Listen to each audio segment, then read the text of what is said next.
ಈ ತರ ಯಾರಾದ್ರೂ ಬಟ್ಟೆ ಒಗಿತಾರ? ಇದು ಸಂಸಾರ ಮಾಡೋರ್ ಲಕ್ಷಣನಾ?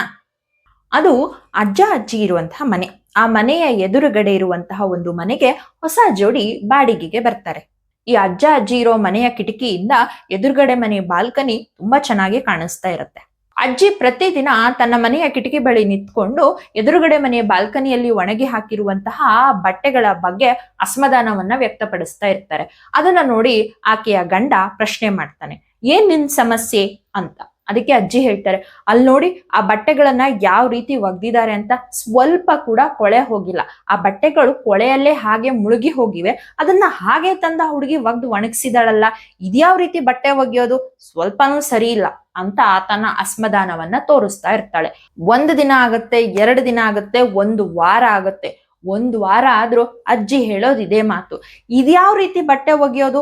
ಅಷ್ಟು ಕೊಳೆ ಆಗಿದೆ, ಆದ್ರೂ ಹಾಗೆ ತಂದ ಆ ಹುಡುಗಿ ಆ ಬಟ್ಟೆಯನ್ನ ಒಣಗಿಸ್ತಿದ್ದಾಳಲ್ಲ, ಒಂದ್ ಬಟ್ಟೆ ಒಗೆಯೋದಕ್ಕೂ ಬರಲ್ಲ ಅಂದ್ರೆ ಹೇಗೆ?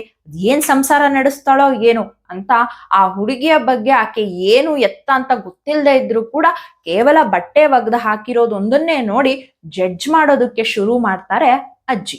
ಮಾರನೇ ದಿನ ಬೆಳಗ್ಗೆ ಅಜ್ಜಿ ಮತ್ತೆ ಕಿಟಕಿಯ ಬಳಿ ಬಂದು ನಿಂತು ಬಾಲ್ಕನಿ ಹತ್ತ ನೋಡ್ತಾರೆ. ಆಗ ಅಜ್ಜಿಗೆ ಆಶ್ಚರ್ಯ ಆಗುತ್ತೆ. ಆಕೆ ತನ್ನ ಗಂಡನನ್ನ ಕರೆದು, ಅರೆ ಇಲ್ ನೋಡ್ರಿ, ಇವತ್ತು ಆ ಹುಡುಗಿ ಚೆನ್ನಾಗಿ ಬಟ್ಟೆಯನ್ನ ಒಗೆದು ಒಣಸಿದ್ದಾಳೆ, ಅದರಲ್ಲಿ ಸ್ವಲ್ಪ ಕೂಡ ಕಲೆ ಕಾಣಿಸ್ತಿಲ್ಲ, ಪರವಾಗಿಲ್ಲ, ಆಕೆ ತಕ್ಕ ಮಟ್ಟಿಗೆ ಈಗ ಬುದ್ಧಿ ಕಲ್ತಿದ್ದಾಳೆ ಅಂತ ಹೇಳ್ತಾರೆ. ಆಗ ಅಜ್ಜ ಒಂದು ಮಾತು ಹೇಳ್ತಾರೆ. ಅದೇನಂದ್ರೆ, ಆಕೆ ಚೆನ್ನಾಗಿ ಒಗೆದು ಒಣಸಿದ್ದಲ್ಲ, ನಾನು ನಿನ್ನೆ ರಾತ್ರಿ ನಮ್ಮ ಮನೆಯ ಕಿಟಕಿಯನ್ನ ಒರೆಸಿದ್ದು ಅಂತ.